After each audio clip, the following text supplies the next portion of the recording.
Hi, everybody. Welcome to Vizlib's Appy Hour. Today we have a really special guest, Ravit. And today's show is going to be kind of different from what we've done in the past. I know we usually go and we talk about Vizlib and visualizations, but we're actually expanding today because our guest is very good at talking about building communities, networking, and everything surrounding that. We're so excited to have you, Ravit. And you've actually got your own show, which is really Yep. cool. So yeah, we would love to, hear an introduction, hear more about your show, what you do, and then we can get Yeah. started. Yeah. Thanks for having me on, Jane. It's such a pleasure to be here and love the work that Vizlib and After team is doing. So thanks for inviting me. Just a quick introduction about me. I am the host of the Ravit Show, and I obviously host shows where I interview leaders and help the community to learn more about from these leaders and what they are building. Not only just limited to that, we have a huge community on Telegram, Slack, LinkedIn, where we help community with educational material, but not limiting to that. Obviously, we want to share the right insights and the right new and trending topics in the data science and AI world. So yeah, that's a little background about myself. Obviously, I know there's there's so much in terms of that I could share with the community, and that obviously will be going forward into the conversation, and I'll be sharing more about networking, about community building, about data literacy a bit as well. So yeah. Oh, that's wonderful. We've got a guest saying hi to you. It's Kaushik. Hi, Kaushik. Hey, Kaushik. And this is really great, especially when we're working from home. I think a lot of people feel that way. You're working from home, it's kind of hard to network, talk to others, build that community. So yeah, let's deep dive into that. But first, I know that you know a lot about data literacy and why it's important. So before we get into how we build it, what is data literacy? Why do you think it's important? So, to keep it very simplified, data literacy skills are essentially to modern business success, and it's more on the lines where you have the ability to read, work, analyze, and communicate with data. It's a skill that empowers at all levels in a company, in an organization, to all the workers to ask the right questions about data, to make decisions, build knowledge, and also communicate meaning to others.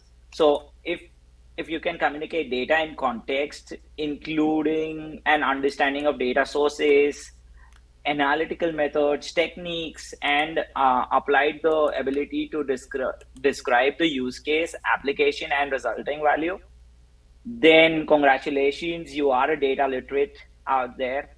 Additionally, data literacy skills, obviously are not just for business users, it's for everyone out there, but business users have access to more data than ever before. So if they can't understand and interpret it, they won't be able to, tap into its full potential for driving the business value, which is super important now. And that's basically a little about data literacy. I can even, obviously we can deep dive into why it is important right now. Like I've given a little about it, but if we look at the data driven organization that produce a lot of data, they should have data literate employees that contribute more to their roles and help businesses sharpen their competitive edge in an aggressive global economy, to be honest.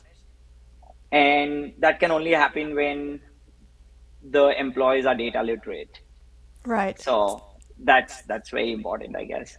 Do you think the way that the world's working, how everything is so data centric, do you think it's important for everyone to be data literate or at least know some things about data and how to speak data? 100%. I think it's the most important thing today where every organization is kind of, focusing on people who are at least who can read, who can understand, and who can even get those insights from the business by just reading the data. So I think it's something which is a must for all the folks who are into the data world today, or who is a data professional out there. Oh, that's great. And we have so many guests coming in and saying hi. And there's Joe. Oh my gosh, I totally Yeah. forgot about asking about drinks today. Yes. Let's take a step back. Ravit, do you have a drink today? I do have a drink. Okay, yes. It's a very simple drink. Don't tell me I'm boring, but it's an iced tea without ice. But it's a spiced iced tea, the only reason why I have the spiced iced tea is because I wanted to have this conversation to be more spiced, and for our community to ask some spicy questions that we can go through. So that's the reason. But I'm enjoying my drink. What about you, Jen? Okay, I've got something that's also tea related, and anyone who watches this show knows I love this stuff. It's kombucha. Oh, wow. I don't know if you've ever had kombucha before. It's they call it fermented tea, but it's like a tea with kind of a tangy and like carbonated flavor to it. And usually they add some more fruits. Like today I'm doing passion fruit, ginger, and green tea. People Mm. can make it themselves as well, but I've never gotten it just right. So I always get mine. And we always ask, we don't have any sponsors yet, but if kombucha would like to sponsor us, I know that we would love that. You never know, but I'm jealous of your drink. I'm sure I should try that one. Oh, you must. It's so good. And anyone who's watching, kombucha is great. There's probiotics. This is not a kombucha show, but it's got probiotics. It's good for your gut health. It's really great. We've got Joe. He asked us, "What do you think about data literacy in our personal lives versus business?" Very interesting question, Joe. Thanks for joining. I think it's very important, to be honest, where our personal lives also, if I look at my watch, it has some data. If I look at my mobile, it has some data, even if it's personal. So I think it kind of helps me to go in a place where I am reading data. I'm trying to analyze data every day in my personal life too, and it can be easily related to business. When we talk about it, when we look at businesses, we can actually relate it because we it's like we all are data literate already. It's just that how we focus and how we take that forward into the business kind of matters, but that's like a very small differentiation. But I think it's kind of both are kind of connected, where your personal lives have like you are reading data on daily basis, Yeah. but you're not applying it to your business. And once you start applying it to your business, congratulations again, you are a data literate. Okay, I think that's a great way. Yeah, data is everywhere, and I do think that ever since I've started working in data visualization, I see it everywhere, especially in the Yeah. news and on articles. And since doing data visualizations, I don't know about you or anyone in the comments, but have you ever seen that news sources or articles they try to skew or bias you from their visualizations and through their data because they won't tell you the full picture. And for me, that's a really big thing of data literacy is understanding where's this data coming from, how are you comparing it, what is the story you're trying to What's the tell. source? Yeah, Right. what is the source? That's a big one. And Yeah, I I think it's kind of super important. Sorry to cut you off there, but I think, you picked a very, very good point about, we looking at those articles, looking at those visualizations, but wondering how is it coming, where is it coming from? And to be honest, some visualization needs to be more outspoken already. Like if we look at the visual, we understand the data at once rather than thinking around and wondering that, okay, how does this visualization, if we don't have questions looking at one visualization, it's fantastic. That's what I feel. Yeah, this actually brings up a past episode we've done on sneaky data, where we Mm. try to find sources that are trying to kind of trick you with their visualizations. Like they don't show you the full picture. Or for a great example is from COVID, that showing you like the hospitalizations, but of course the number is going to be very different. But then they show you like they show you the overall people who've gotten vaccinated versus hospitalizations, but maybe they'll leave something out. So then you think it's the same, but when in fact, if you look at the overall picture of vaccinations versus not, etc., like these are really great examples of how it can affect us in our lives, or if the big picture is not shown. Very true. I agree 100%, Jane. Yeah, that's great. So data literacy is very important, and we can go into that further, but we are focusing on network and building communities. But if anyone wants to learn more, there's a lot of articles out there, and maybe we'll do a show specifically on data literacy in the future if anyone in the comments would like to know more about this and kind of get started and know what to look for. But okay, so now let's say we're data literate. A lot of our community is. We Mhm. understand the data, but we're all Yep. disconnected. We're all working from home. You look out the window and you see nothing. How do we stay connected, and how do we network? How do we meet other people? So my first agenda and my first place is has always been LinkedIn, because being a professional, I want to be on a platform where I can connect with other professionals, and to those who are interested in what I am. If I talk about data, it's huge. And for me, it has always been data science and AI professionals that kind of, intrigue me, and I want to get connected to them, understand about their space. I've never had my niche, but for someone who's wanting to actually get into this space and want to network, like if you are a data analyst and you want to have like more data analyst works, I think LinkedIn is the first place where you can start from. But there's Twitter, there's Reddit, there's Quora, where you can actually post content. But I feel LinkedIn is the best place to start with. And, you know, with your niche, you need to get one thing straight, that okay, I need to have this focus. And what type of networking do you want to get into? Do you want to get into a networking which is more on the lines where you post about something, about your experiences as a data analyst, or about your best practices that could connect to your audience? That's like one way of networking without reaching out to people. But definitely, having that said, you also need one-on-one connections. And that's when LinkedIn is the place where you have so many data analysts out there. They're posting so much content. I think straightforward, if you have people who are posting content and you want to actually go out and learn from them, you need to go connect with them, meet them, and start getting into a phase where where you can say that, oh, now I have some data analysts, some folks who I talk to regularly. And you can start, even that's like the first step to build a community as well. But we'll get there. I think networking starts from identifying your audience, your interest.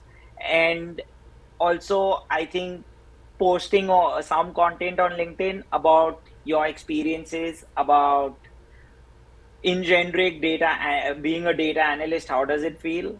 And maybe ask questions to the on LinkedIn, so you can have more interactions there. People will actually come and share their experiences as well. So that's the first step to actually network, because they can really connect with you. They can get there at a place where they can say, oh, this is the exact problem that I face, and Jane is facing the same issue. So I should talk to her, I should reply to her on her post. And I think that's like the first step of networking. And that's how I start. LinkedIn is my place, so that's why I took that example. But it's for all the platforms, it's not limited to just that. I think Twitter and LinkedIn are most professional platforms out there. Hmm. So I suggest starting with these things, to at least for networking. Okay, that's great. So you mentioned on LinkedIn, you see someone, and if you share an experience, it's an easy way to reach out and say, "Hey, I have this." But what about cold calling? I guess calling is not a thing, but what about cold messaging? When someone you like their work, but you don't connect with it. You just want them in your network, but you don't know how to reach out. What would you say to people who want to do that? And if anyone in the Okay. comments has suggestions or has done a cold reach out before, let us know how you do it. It's really daunting, especially for new graduates and people who they don't have a network and they don't know where to start. Yeah, very good question, Jane. I think I have two, three strategies to this. First thing is for the person that you're reaching out to, I feel you should know who they are and what they're doing. And Okay. that's the reason, obviously, you want to, reach out to them and you want to have them in your network. You need to understand, you need to have that background check and understand what type of content they're posting out. The first strategy is obviously engage on their content and make sure that they know it very well in terms of I would say stand out in the comment section as well. Like if they posted something and you have a perspective to it, do share it and make sure you are consistent for a while and then make that move where you've understood their content, you know who they are. Now you've closely watched them for a while and now it is time for you to go out and say, okay, I have seen your work and I really liked, I could really connect to something you posted about, say, data visualization. And I would really, want to go with you on this journey to learn from more from your content and be connected. I think that's the most simplest thing you can start with and then move forward in the game, I guess. Okay, so it's important to understand this person's work. Don't just go out and say hi and then back off. And you also mentioned Yeah. consistency, which I think is great. It's really hard to keep up with your network. And how what advice would you give to people who are kind of shy about staying consistent and continuously reaching out? I think that's a problem not only just for a limited number of people, but most of the people out there, like I would say at least 70% of the folks feel that problem. And I know for a fact where you need to remove that blocker, that what will people think about me, because no one's judging you out there. Rather, if you are, have that thing in mind where even if your content helps one person out there, you're making that difference. So start with that mentality where you want to make a difference to one person, and trust me, once you go out there, you share what you have in mind, you share good content, people will want to, like, there'll be so many people who would connect to you so easily. There might be so many people who might say, oh no, this is not really something that I can relate to, this is completely opposite. But that's the fun of being on a social media where you have two faces. One would be always who could relate and one would be like who won't relate. But that shouldn't be stop you from going out there and sharing what you feel and what you're doing in your daily life or in your role or in general as well. And I think if you make content or if you're posting something which is connecting people and their lives, not only just the role, I think that will make a huge difference because you're directly hitting the ground where people were wanting for someone to talk about it and you're doing it. So you'll stand out, people will connect, people will want to even, reach out to you rather than you reaching out to them that, oh, Jane, you posted about this. It was really interesting because I had the same problem. So I think that's the starting point and it can go a long way, I feel. That's really great. We have Umberto saying start with a Oh, mentality of making a difference. And I think that really succinctly describes what you're saying. Yeah, make a difference and then the networking will come. very true. And we've got a great question from Sean. Do you think that data literacy with data maturity and informed or actionable data could be the new intelligence in the family of intelligence? So let's call it data intelligence. What are your thoughts on a possible data intelligence type? So what I get from this question, and correct me if I'm wrong, Sean, is so on top of data literacy, it's also the maturity, informed and making. I think it's making actionable data. Do we think that this is where data literacy is going? Um, I can answer first. I think yeah, Yeah. and possibly I think it's all kind of connected. I think with data Connected to. literacy, yeah, it's not just about reading data. I think when people think of literacy, it means just reading data, but also I think now because we're consuming so much data in our everyday lives, staying just knowing how to read it isn't enough. We kind of have to go above and beyond and think about the maturity and the actionable parts of data. And yeah. No, 100%. I think, Jane, you've picked a very right point where, first of all, everything's kind of connected, but at the same time, you can't limit yourself to just reading or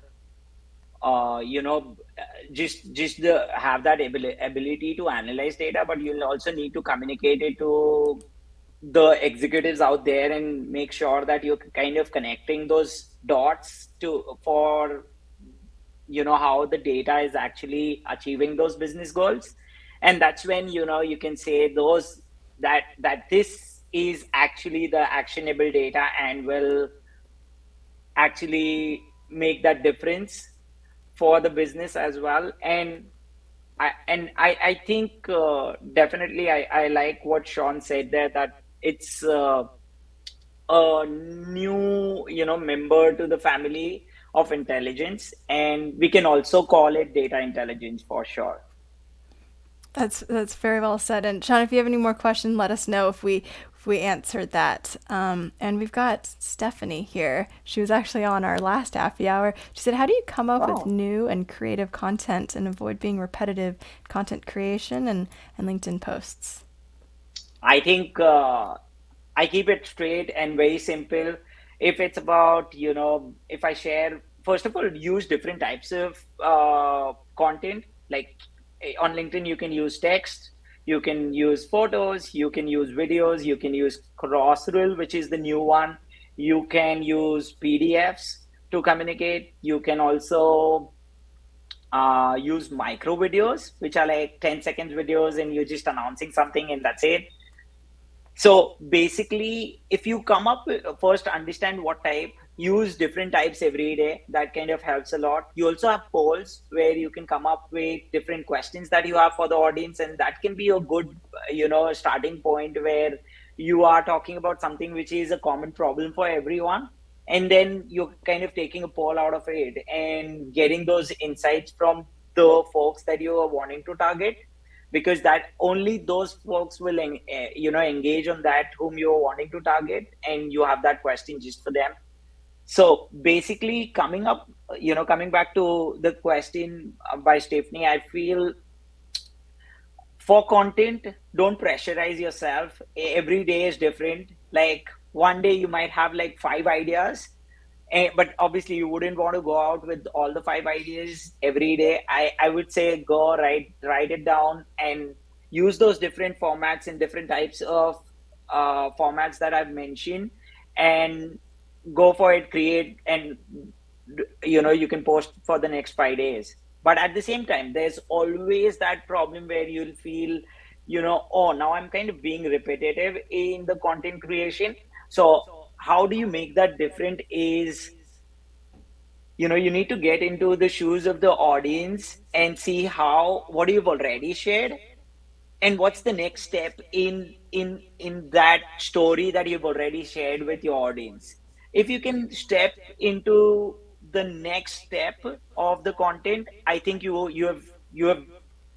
never think about content creation in terms of, like, you'll wonder, or you'll actually not think about new things, because you already have a good roadmap of content creation, where this was the first step, this is the second step that the audience is kind of wanting to learn from, and then you take that next step in your next post, and then it's like a storyline.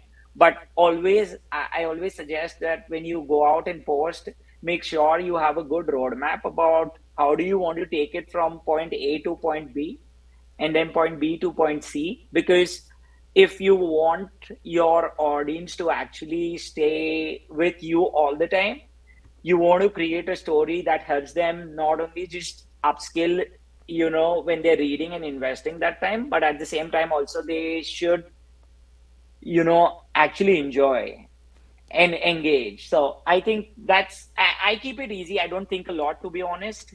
I'm the last person who think a lot around, or have that blocker that I'm kind of sharing something which is repetitive. I think if if that is something which is being missed by someone, at least it helps them. But I make sure that at least I have those 5 points that I was talking earlier. Okay, I think that's great. Having a clear roadmap, getting from point A to point B, and also just coming up with new, not posting the same type of things. As in, change it from a post to a poll to video. Just change up the format of your posts, and that can keep things fresh. You mentioned posting 5 times a week. So, do you recommend posting every single day? That could be really daunting for someone who's kind of just starting out. For people who are just starting out and trying to get out there, how often would you recommend posting? To be honest, it depends on per person. Sometimes I go out and post 2 times in a day, and sometimes I don't post for like maximum 2 days. That's it. I think I post a lot. But for anyone who's going out there and wanting to post content, don't feel that where it's a necessity to post like every day. I think even if you're doing something which is on the lines, if you're posting on Monday, and if you want to post next or maybe next Monday, that's your consistency. That's how people believe you, and that's how they'll be looking out for your content. That every Monday, maybe Stephanie, maybe Jane will be actually going out and posting about a story about analytics, about data science, about data literacy.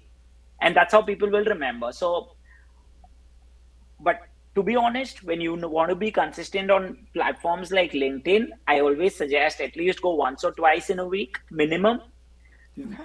That will help you to grab audience attention. Because then it's a huge gap when you're talking about weeks. Because with LinkedIn, if you want to grow very quickly, you want to have like the right audience. I think posting at least twice or thrice is super important, because you're keeping your audience after like 1 day or 2 days of post, like 48 hours. After 48 hours, your post kind of goes slow on LinkedIn. And that's how maybe the algorithm works. So you need to, just buckle up for the next, after 48 hours or after 72 hours, maybe the next post can come out and people can get a refresher that, oh, there's a new post from Stephanie or from Jane. So they can learn more. Okay, so you'd say once or twice a week minimum starting out, but it's good to do it every 2 days to really Yeah. make sure your content is getting out there. Okay, that's great. We've got Alan giving us fire emojis. Thank you. This is lit. It's spicy. Yeah, it's Um, spicy. we've got Steph. She has another question. I love these questions. Do you have tips on how to create and define a unique personal brand within the data community? I think, a few tips that I have. Thanks for that question, Stephanie. One is about making your brand stand out in terms of the colors that you're using. That's like the most minimal thing that you can do. Have like a tagline, which is very important. If you want to connect with community, you definitely need to have something which helps which is like already told. If like I have a tagline which says growing together is the motto. So for the Rabbit Show, obviously, if we all can grow together, my brand definitely will grow because we all are growing together. And that's how it's for everyone out there. But some other tips that I have is, obviously, when you're creating a brand, you need to make sure what your purpose is, who your target audience is. You can't definitely not have or like if you have something, say in the analytics space, and you are expecting someone who's more interested in metaverse to join your community, it's not the right audience that you're having. You're just wanting to increase the number. It won't work very well because they won't be engaging to the content or to what your community is wanting to learn from. Or if they're talking about metaverse, it won't help you. So rather have that niche audience and have that audience that will only, help each other. When you have like 100 people in a community, they should help each other. It should be where everyone can complement each other. There could be someone who's a senior, there could be an intern, and an intern asking some questions in there, and the senior has gone out there and answered those questions. That's like a successful community without you as well, but you have your brand out there. So getting back to personal brand, obviously, when you have that personal brand, it will help you to also create a good data community. If you are targeting the data community, there can be many different communities as well. But since this is about data community, this is like first step. Make sure you have the right audience, you're targeting the right audience, you're creating content for the right audience, and also making sure that you are consistent with your audience. You can't have something on the lines where you just post like once or twice a month. That won't help, because you need to keep your community very much engaged. They should be, you need to give them that spotlight. You need to pay that attention to them. And once you have like, obviously, once you kind of start doing that for the community, you are already building a personal brand, which is like the hidden advantage. But at the same time, it will take a lot of work. But I think that will at least make your personal brand shine there. Okay, that's great. So defining a personal brand is super important, but do you ever find that, your interests or your knowledge evolves and therefore your personal brand and your content might evolve? And how do you go about slowly evolving your content and your brand to encapsulate more audiences?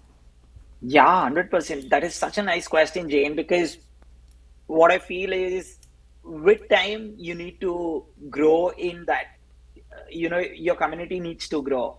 Like if you started with data literacy, and after 3 years, if there's a new topic in data, and if the community, or if you're not talking about it through your content, the community is actually missing on something which is important and trending right now. And they might actually shift or maybe have some more eyes towards places who are actually sharing about that. Like, to take a quick example about the Ravit show as well, we might have spoken about data management. Data management is still super important. We might have spoken like back 2 years back about it, and we've had that topic. But going forward, obviously we have had topics like data mesh, data literacy, data observability, which is super hot. So you need to have that content evolve over time with the evolving nature of I would say with the evolving nature of your profession, and at the same time the space you are in. Otherwise, the community is not learning, and it's like a stagnant community where, okay, you guys are still talking about data management. It is important, but what about data observability? What about data literacy, data mesh, data maturity? Who will talk about that? Can we have like more topics around that as well? So that will help us understand if that can be something which could be included in our career. That could be a skill that we would want to learn. And if you're doing that, your community is a win-win, because you are providing the right content to them. You are bringing the right leaders who can give them the right insights and the right business acumen for that topic. Okay, So, that's yeah, great. So yeah, it's almost saying that you have to involve. There's no way to stay in one place forever. I think that's great. 100%. We've got a question from Jackie and saying, Podcast for data viz. Is that a bad medium for it? That's funny you say that because we were thinking about doing a podcast as well. But it is hard with data to just do a plain podcast show. What do you think about that? I think podcast for data viz is very interesting. It's not a bad medium. I don't think it at all. Um, one can actually explain great stuff there. But I think that's the question Jackie is asking, right? Yeah, like is it an okay medium? The thing is, it could be really hard to show examples of what you're saying through your Ah, podcast because you just have to explain everything. yeah. Then you have to be a good storyteller, I would say. If you're Yeah. a good storyteller and if you have data, and that makes you a good data storyteller because it's just about listening. If people are listening to it, that's it. And if they can understand what you're talking about, you're a winner out there. Oh God, it would be so hard to explain a bar chart and say, the x-axis we've got the different cities, and then the y-axis goes to 600, and we're talking about population in the thousands. That would that would be really tough. We've got a lot of questions coming in. Thank you, everybody. We love this. If Awesome. you're experimenting with your brand to find what sticks, how do you do that while you grow? I think this is great for people starting out and trying to find what their niche is. Yeah, very true. Very nice question, Joe. I think for a fact where, when you start a brand, first thing, don't, uh, you know, feel that way where you've written something in the stone. There will be changes happening as you grow, as you evolve. Every company does the rebranding. You'll also have to do it going forward. But what sticks is basically you need to have those metrics and that those analytics in place. Like if you're starting a brand and if you're doing a podcast or if you're doing a live show, you need to have like a benchmark that after 5 shows, these are the statistics that I'm expecting. And now these are the statistics that kind of align with what I was expecting. It's a good show, because that's what you expected. You got the results. And what type of curve do you want then? Do you want to grow in like next 3 months, 6 months, 12 months? That's the planning that you'll need. And there'll be many things that will fail. So don't hesitate to experiment things because you never know what will work. There'll be many things which will be failing. Like if I have to compare a ratio, there'll be like, I would say, five things out of seven that would fail, two things would work out. But if those two things you stick to, you'll go a long way. You might have a brand that will go on for years and years. And that doesn't mean you stop with those two. You can add more, you can try more five things or more seven things and get two more beneficial things out of it. And that you can add those two, four, sixes, eights. And it's like you're walking up and you're walking those stairs to make sure that you can reach the flag of success or flag of growing more. So Okay. that's like how I feel. You need to keep experimenting. You need to keep the stakes with you, those two stakes. Then go ahead in the journey. Take four, take six, take eight, and yeah, Okay. I think the moral of the story is don't be afraid to kind of experiment when you're starting out with, and not at all. you'll know what sticks. I think that's great. We've got so many things. Podcast, someone's in favor. This is great. Oh, And we've got Sean saying Bernard Marr is successful with his podcast, which is now on Spotify. Okay, that's great. amazing. I've actually never heard of Bernard Marr's podcast. So if you want to let us know what the title is, we'll definitely show it off. That's really great. Yeah. I've got Alan saying Twitter Spaces for open discussion. I think, yeah, Twitter is a really good place for open discussion. Uh, do you use Twitter, Ravit? I do use Twitter. It's more on the side where I put out content what I am already posting on LinkedIn because LinkedIn is my main place, but I still do share my insights, some visuals that are helpful for the community. I'm not 100% focused on it as much as I am on LinkedIn, but definitely in the long run, I'll be getting there. I'll also want my sticks from Twitter and grow that audience as well. Okay, that's great. And I think this is a perfect transition. And if anyone has more questions about growing your network, LinkedIn, creating content, feel free to pop it in the comments. But will it slowly shift because when we talk about open discussion, for me that's a lot about a community. And when I think of building a community, I always think of brand communities. I know like Vizlib or Estrado, we have our Galaxy space, and I know a lot of different companies will have their own place to go and comment and share work. And for me, that's what I think of when I hear a community, whether it's brand or personal. What do you think about the word community in a data space? I think community is even what we're doing right now. It's helping your community, it's helping my community, and it's creating community where, okay, Jane is like the audience who's sitting and learning more about about community building, about networking, about data literacy. What we are doing is building a community.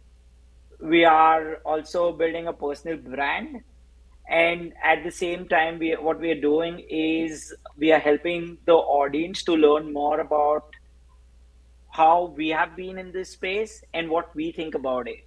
So this is the community for me. But obviously, community also has many more definitions, like where you have a Slack community, where you have a community where you are going out and creating a contest for say data analyst or data scientist or machine learning engineers, and bringing them under one roof is where you are actually, that's what actually community is.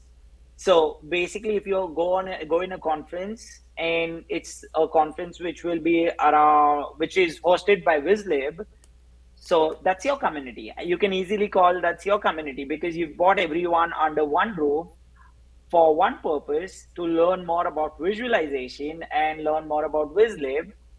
I think, and if they have taken that decision to join that, 100%, that's your community, and that's how I feel that's the data community. Okay, that's well said. Well, when we think about brand or enterprise communities versus your personal community, what do you think the difference is going and building it? It's a very thin line difference there.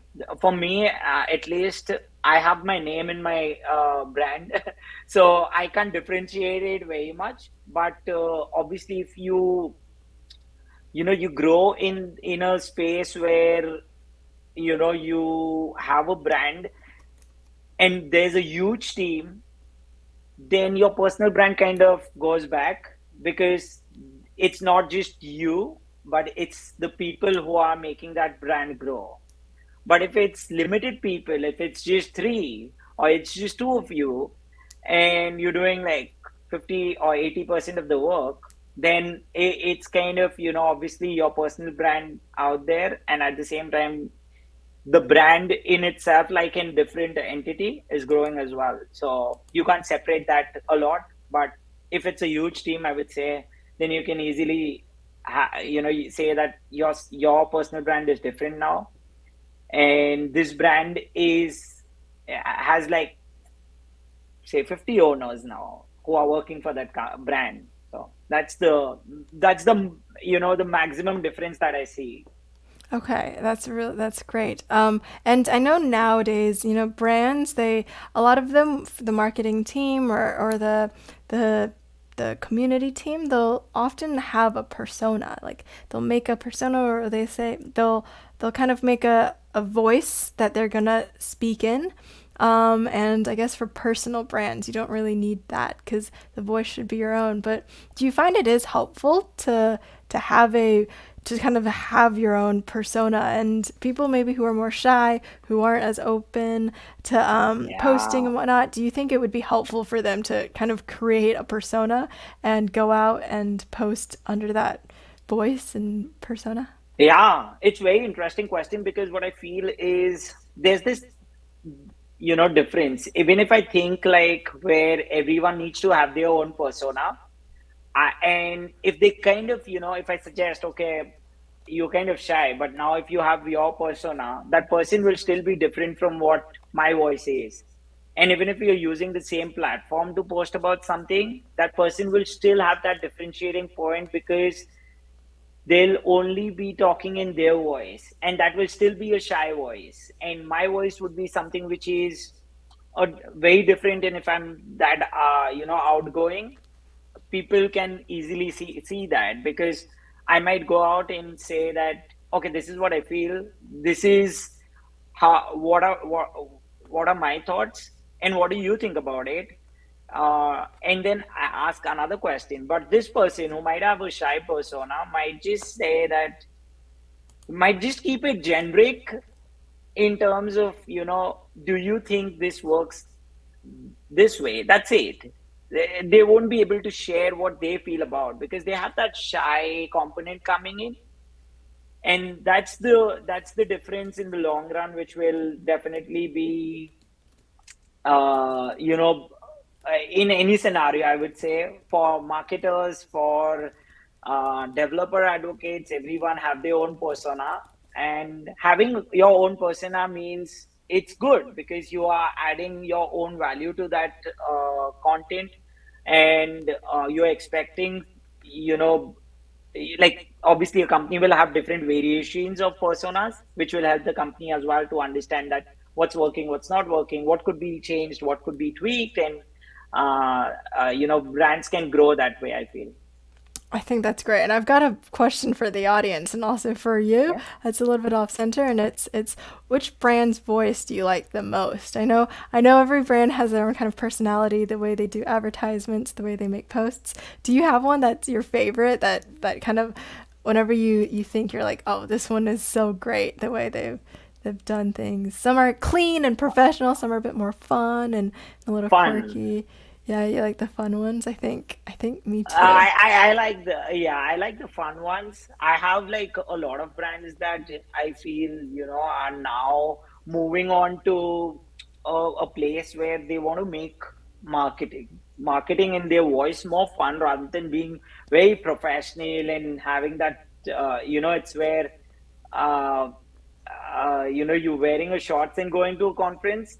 But now people are wanting to do that more rather than having that suit and go to the conference and look that professional, because that comfortable looks also makes people comfortable. And the same is with marketing. If you're trying to be cool, or if you are actually cool and you have that cool voice for the audience will come up to you that way, where they won't feel shy, and they'll feel that comfort.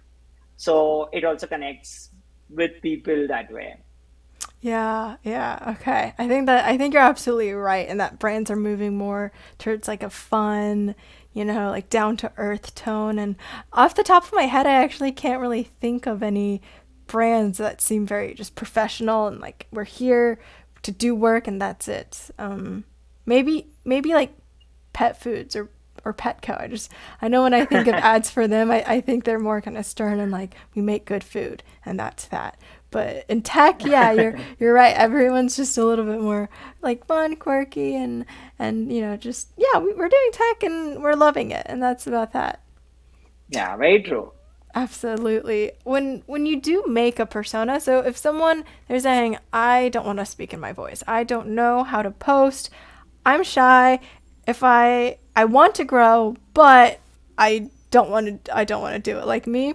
What would you say are the steps to creating a persona? Hmm, very interesting. To create a persona, I think first of all the person needs to be motivated there. If the person is kind of super shy, it will be a little difficult journey. Not like uh, they can't do it. Obviously, they can do it. It's just that where they need to have like strong copy editing, copywriting skills, which will help them. And start with the basics. Like if you want to post about something which is uh, which has a supporting visual, so it can be very easy as is it relatable, or it could be something which is more on the lines where you can ask questions. So you are kind of creating that two-way communication very easily just with the question. And that's how you need to motivate that person to actually get into the writing bit. But obviously, this person can have different versions of writing where they can practice it, like, okay, these are the three styles I can write this post into, which and maybe circulate it internally and say what kind of intrigues you the most, what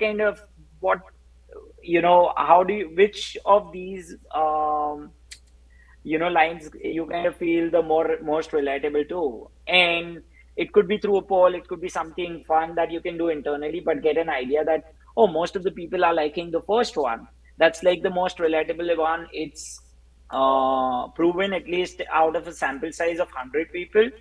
Let's go, let's post that one. But it's just a starting point. Maybe that's just to get that confidence for starters. In the longer run, they'll understand that this is what I tried and this worked very well. So they can adapt that one, and they can start having adapt that persona. And actually they don't need to adapt, because I think that's what their persona is, because that's how they could create three styles. And it just got very much relatable to others. So yeah, Okay. like I mentioned, obviously everyone does have their own writing style, have their own personas. It just needs to come out, and once people kind of start relating to it, they become more confident. And then it's they just go on their own path, which is of success. Oh, that's so good. Their own path of success. We've got Joe saying Dr. Squash is Squash. entertaining. And I've got Umberto saying, what do you think is the cause of this fun and down to earth vibe that a lot of brands are putting out now? I would say Yeah, accessibility. Like accessibility. trying to be more accessible to people. I think. And yeah, it's more about relatable. Like I mentioned, obviously, if you're wearing his shorts and going to, conference, and the other person also wearing shorts, he might be so comfortable talking to you, coming to you and talking. But rather, if you think it other way, sometimes it's like, oh, this guy is wearing a suit. He's a huge executive out there. And I'm wearing shorts. I'm just a developer. But you never know, that person who's wearing a suit is also a developer. But you two will never talk to each other, because first of all, the developer who's wearing a suit can definitely talk, but it's about the other person who's wearing the shorts. Can you go and talk to that person who's wearing a suit? You might feel a little uncomfortable. So to come to a base level, now everyone wants to be fun, everyone wants to be more approachable. Like you mentioned, obviously, Jane, people want that accessibility. It's not that where the community, like the community is super important today. Everyone wants to have their own community. Everyone wants to for them, like companies want their community to reach to them, and that could only be through an icebreaker of being fun. Yeah. Okay. So I think that's great. And this brings to a really good point that when you just mentioned, you see someone in a suit, you're wearing shorts, you're thinking this person doesn't want to talk to me, so you don't even reach out. But let's talk about this in a community sense. Like, we can yeah. talk about this from both sides. One side, maybe someone who has not a lot of knowledge to give, but they're quite high up. Maybe they're very established in their career, and they want to start a community, but they're afraid of not being approachable because of that. They're afraid maybe their title or just their too much experience will make people scared to reach out. How would you advise this person to go about and just make themselves more accessible to people? First is you need to be fun. You need to have that fun side. You need to loosen up a bit. Obviously, you are at a place where now you are a head of product, head of engineering, and Obviously you need to just have that, you need to get out of that role and come in a role where how can people approach you? There can be different ways. Obviously, one is through networking, one is through posting content, one is through asking questions. The other one I would say is, mm, go out there and make that announcement that this is what I'm trying to do, and I want a community around. You know be very outspoken about what you're wanting to do out there, so the people who are wanting to reach out to you can easily say that, oh, this person already respects the community, wants to learn from the community, wants that feedback from us, also want to make their product better with our feedback. And also, being at that level, you'll also need to go and talk to people who are just starting or just wanting to use your product, or at a level where they're just developers, but they can make the change for you and your product by sharing their feedback. So I think you need to go out there, basically be more open about, and don't worry about if a person who's at a level, who's ahead of something, and if they are wanting to build out, then the community would love to talk to them, because that's like, community always wants to reach out to these people, learn more about their experiences and what they're doing, because what happens is they are already not approachable. Like, not everyone can ask a question to the CEO of Vizlib every day, but still, it's out there, which you know nowadays, CEOs, CTOs, head of products are being more available for people and for the community, just because they understand as well that how important it is, and they want to be approachable, they want to be accessible, just because they know that will help them to build a very healthy community. Okay, so be fun. Make sure you communicate what you're doing across so that way people will Yeah. feel like they are able to. Maybe if you just have a long essay about the pros and the cons of data literacy, Cons. like that would be really hard to go in and say, "Okay, good job." It's hard. So, yeah, make sure you're trying to show what you're doing. I think this is really great. And we're almost at the top of the hour. If anyone Yep. has any more questions, pop them in quickly because we won't have Ravit for so long. But this is such a good topic. I think we could talk about this forever. So, part Forever. two, Yeah. yeah, part two might be coming. We might need to have that. And there might be questions I didn't think about when it comes to data community and networking. Do you have any other advice to give just off the top of your head? I would just say to everyone out there, if you're planning to you know learn from a community or want to build your own community, don't have that roadblocker. The day is today. Just go out there and start communicating to people. Just share what you have in mind, and you never know, once you're sharing those real time insights and real time experiences, people connect to them very easily. For someone like me, I go out there and read some experiences of a CEO, CTO, head of engineering, or developer, or data professional, or an intern, or student.